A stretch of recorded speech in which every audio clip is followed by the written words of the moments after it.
Olá, tudo bem? Professor Tadeu com a disciplina Pesquisa de Mercado. Iremos agora para a nossa aula 3, parte 2, onde iremos dar continuidade à pesquisa de satisfação do consumidor. Esta aula, ela tem como objetivo conhecer as práticas de pesquisa de satisfação do consumidor, bem como as suas principais características e formas de aplicação. Os tópicos dessa aula são técnicas de pesquisa de satisfação e aplicação das técnicas de satisfação. E relembrando na aula passada, na nossa última aula, nós estudamos a pesquisa de satisfação dos clientes, dos quais ela visa medir e analisar o grau de avaliação dos consumidores sobre os processos de produtos e serviços de uma organização qualquer. Vimos também que a pesquisa de satisfação dos consumidores, como sistema de administração de informação contínua, ele visa levantar o desempenho de uma empresa por meio da percepção do consumidor. E nós aprendemos também que a pesquisa de satisfação dos clientes é que pode ser utilizada em diferentes situações, a depender do tamanho da empresa e do setor do qual ela atua.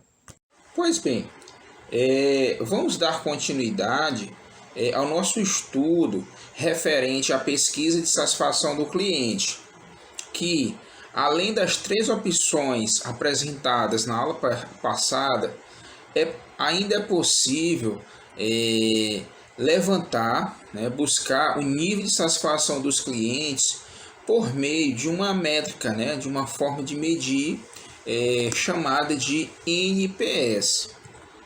Esse termo NPS, ele é uma sigla inglesa que não pode ser traduzido literalmente para o português, pois consiste em uma medida simples criada na Universidade de Harvard, lá nos Estados Unidos, para avaliar o nível de satisfação dos clientes. E assim, em uma tradução livre, o termo em português ele seria expresso como índice líquido de clientes promotores. E assim, o NPS é uma ferramenta de gerenciamento empresarial que pode ser adotada para medir a satisfação do cliente de uma maneira bem mais simples que as abordagens tradicionais. Isso ocorre porque na abordagem empregada por essa ferramenta, apenas uma única pergunta é proposta aos clientes. Parece ser bem mais simples.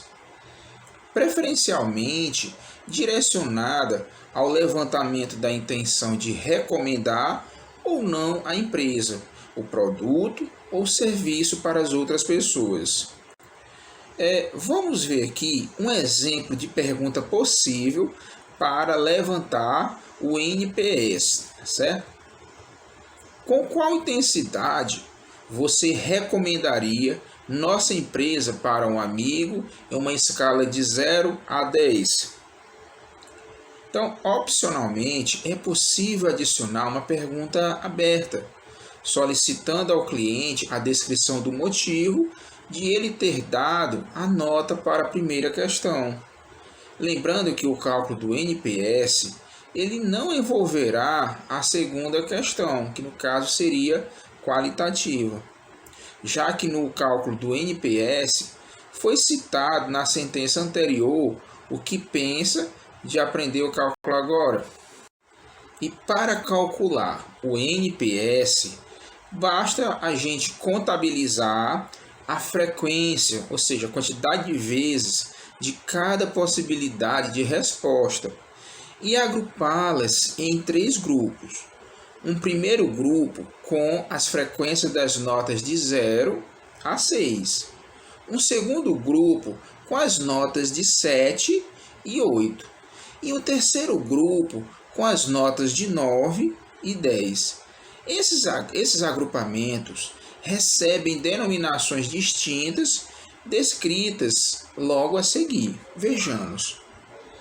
Ao grupo de clientes que atribui notas entre 0 e 6, dá-se o nome de clientes detratores. Cuidado, não são detratores não, é detratores, que se caracterizam por acreditarem que a empresa, ou seja, bem como seus produtos ou serviços, não proporcionou nenhum tipo de melhoria para a sua vida. E na maioria das vezes criticam abertamente a empresa e os seus produtos e os serviços. Os clientes, por sua vez, que atribuíram notas 7 e 8, são denominados de clientes neutros, sendo caracterizados por não darem muita importância para a empresa, comprando somente o produto ou usando um serviço se for realmente necessário. E, finalmente, os clientes que atribuíram notas 9 e 10 são conhecidos como os clientes promotores.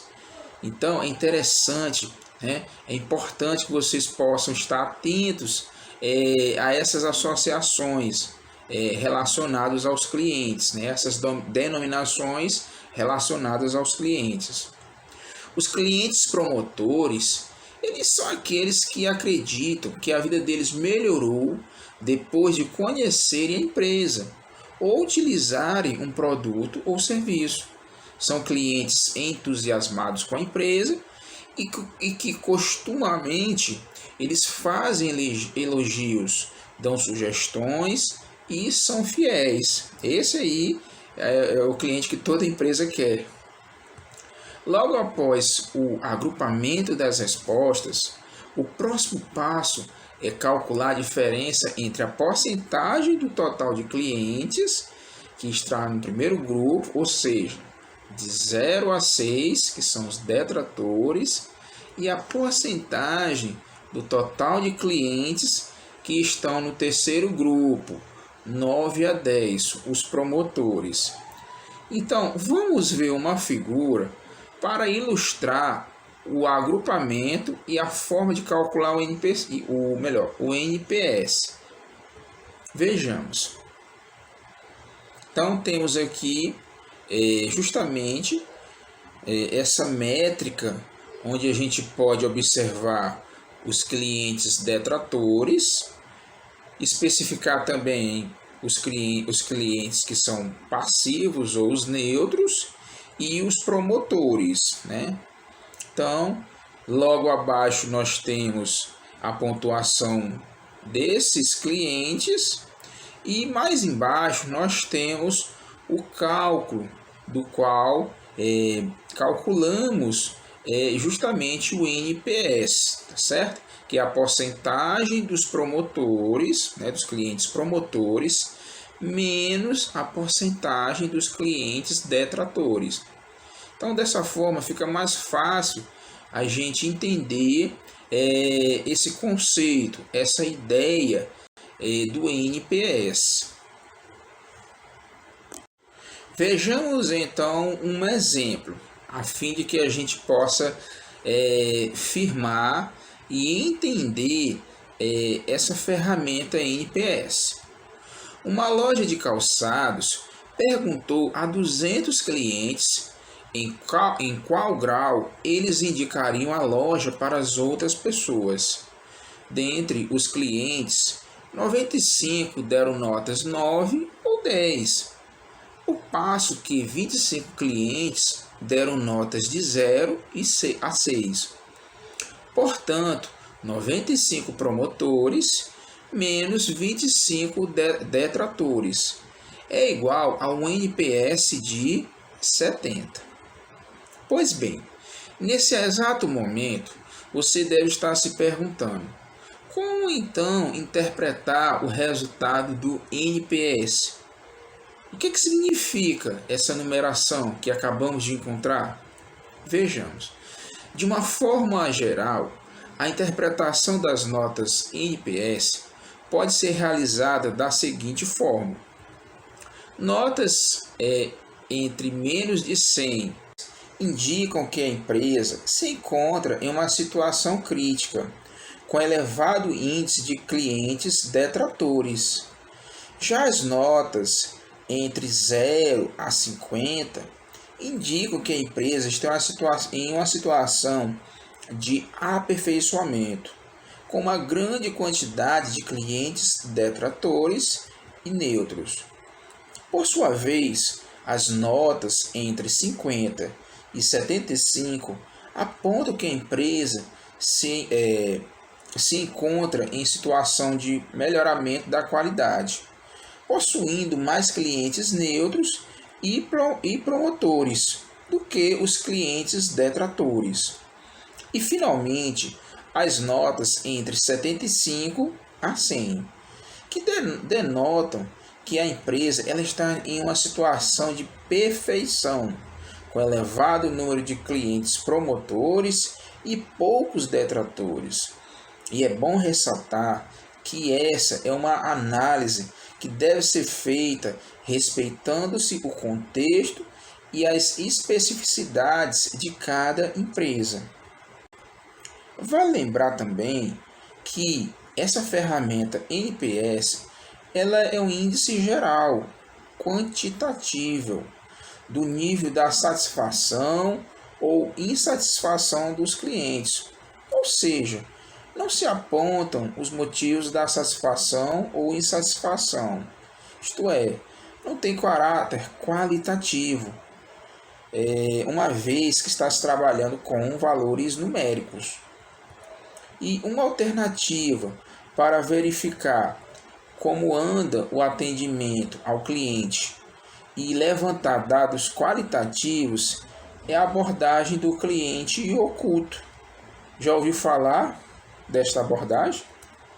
Pois bem, esta abordagem ela também é conhecida como cliente surpresa, ou cliente fantasma, ou também, como já havia falado, cliente oculto.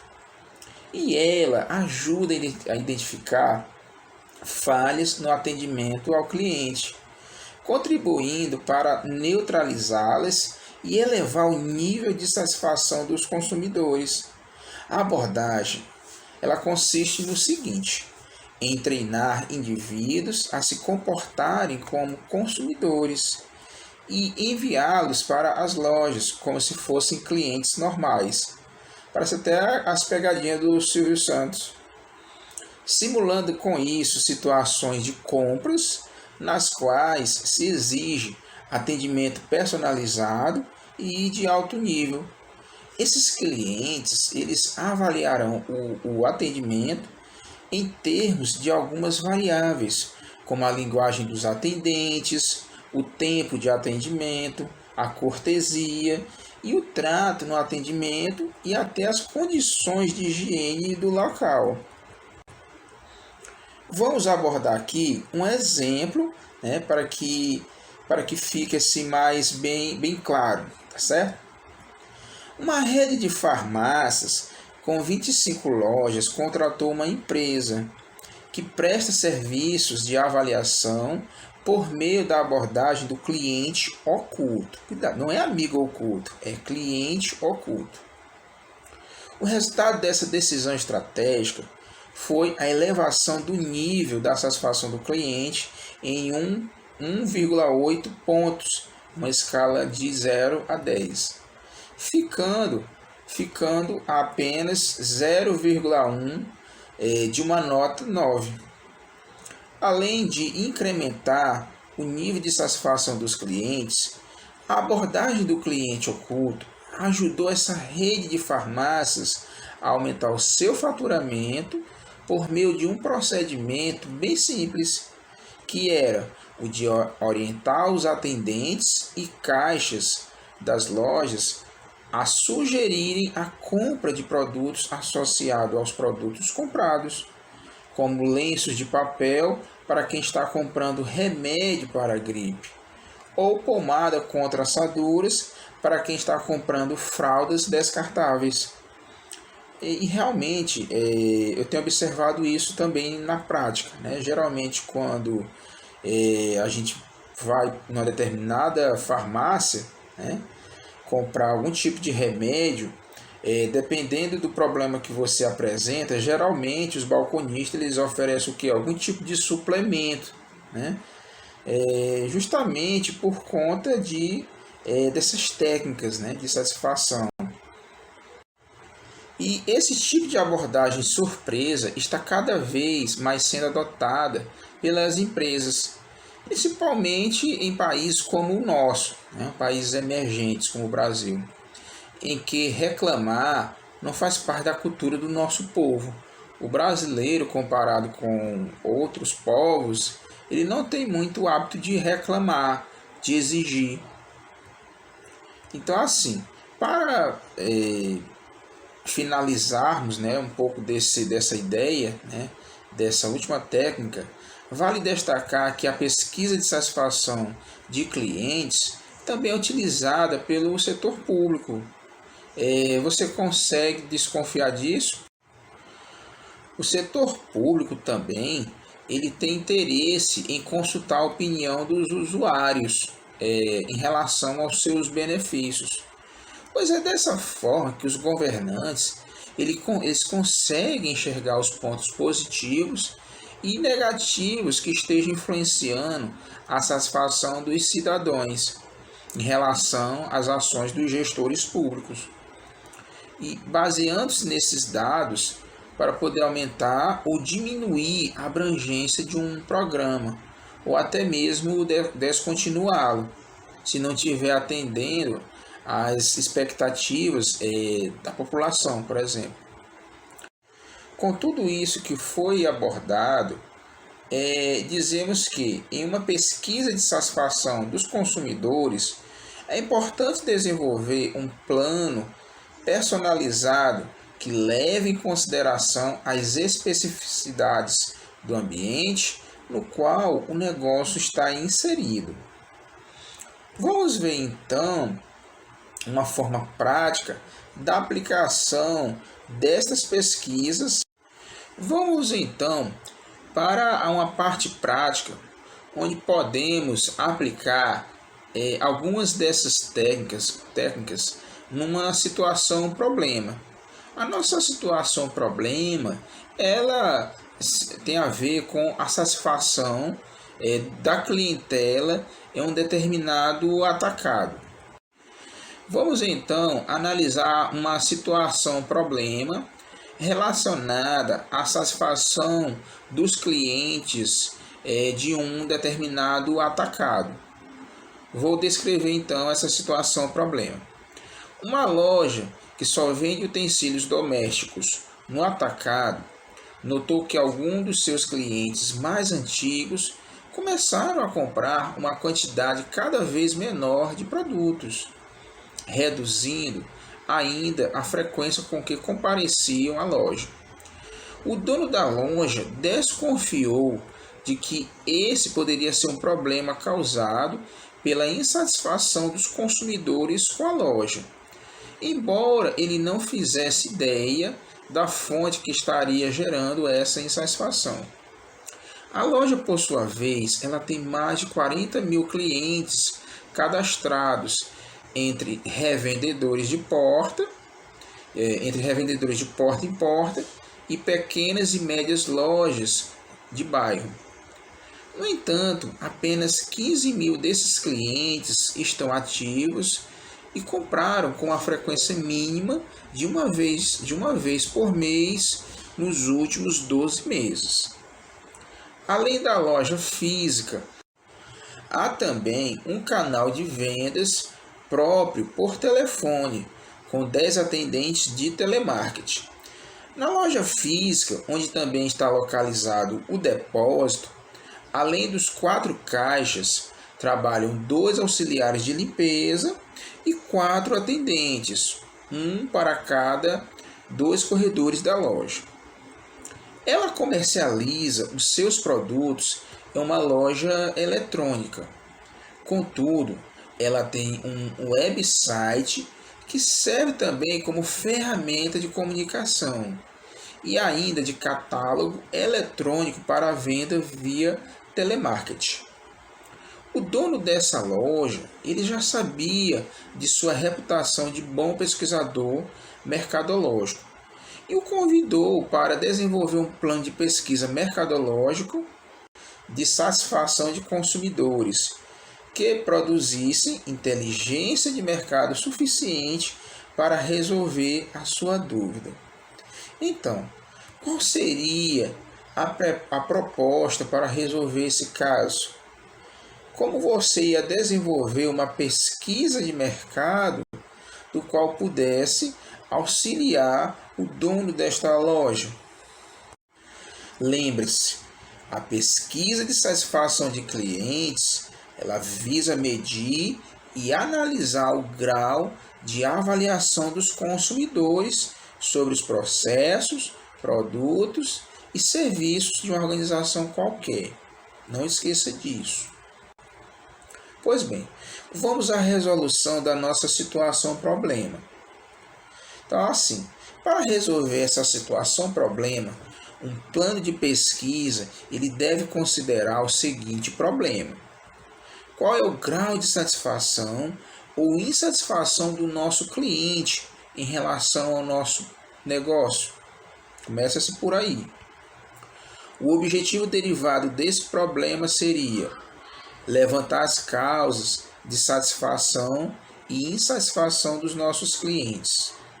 O ideal seria propor 2 levantamentos de campo, um para consultar os clientes ativos da loja por meio de entrevistas imediatamente após a experiência de compra, e o segundo com os clientes cadastrados, que não compram há mais de um ano, ou seja, aqueles clientes que são inativos. Para o levantamento da loja, o plano amostral ele deve prever a entrevista de 900 clientes, por aí, 900 clientes, ou seja, 6% do total de clientes, de modo que sejam selecionados 225, mais ou menos 225, para serem entrevistados por cada caixa, dividindo-se por 900, dividindo-se 900 por 4. Um entrevistador com o tablet, ele faria as entrevistas sistematicamente durante o dia, realizando com isso um rodízio na proporção de 2:1. Espero que vocês estejam entendendo esta metodologia. Então, 2 entrevistas em um caixa e depois 2 entrevistas no próximo caixa. E assim por diante, até reiniciar com o primeiro caixa. No caso do levantamento dos clientes inativos, um atendente de telemarketing ele utilizaria uma técnica de amostragem probabilísticas sistemática, de modo a entrevistar por telefone cerca de 1.500 clientes, partindo do terceiro cliente do cadastro e ligando para o 13º, 23º e assim por diante. O instrumento de pesquisa seria o mesmo apresentado no quadro que veremos agora. Pois bem, para concluir, vamos observar agora um modelo pronto de uma pesquisa de satisfação do consumidor. Vamos então. Inicialmente, essa pesquisa ela vai iniciar apresentando a missão daquela empresa e os objetivos daquela pesquisa. E, por fim, o pedido para que o cliente ele possa colaborar com aquele questionário. Prezado cliente, a nossa razão de existir é a sua plena satisfação. Para tanto, com o objetivo de atendê-lo cada vez melhor, queremos saber como o senhor ou senhora avalia o nosso trabalho. Pedimos, por favor, que você responda às seguintes questões. Primeira, com que frequência o senhor ou a senhora visita a nossa loja? Compra por telefone? Então temos aqui as alternativas. menos de 3 vezes ao ano, até mais de 12 vezes ao ano. Na segunda, ao procurar os produtos de sua necessidade, a identificação e a localização desses produtos são excelentes, bons, mais ou menos, ruins, muitos ruins ou não sabe. Em caso de dúvidas sobre a localização de um produto, a orientação realizada por nossos colaboradores é muito satisfatória, pouco satisfatória, satisfatória, muito pouco satisfatória, mais ou menos satisfatória ou não sabe. Em caso de dúvidas sobre as características, como cor, volume, quantidade, preço e etc., de um produto, a orientação realizada por nossos colaboradores é muito satisfatória, pouco satisfatória, satisfatória, muito pouco satisfatória, mais ou menos, ou não sabe.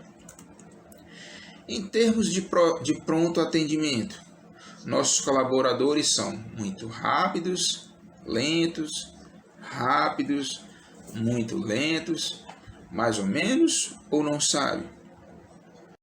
Quando o senhor ou a senhora solicita uma informação, nossos colaboradores, eles mostram-se muito educados, pouco educados, educados, sem educação, mais ou menos educados ou não se sabe.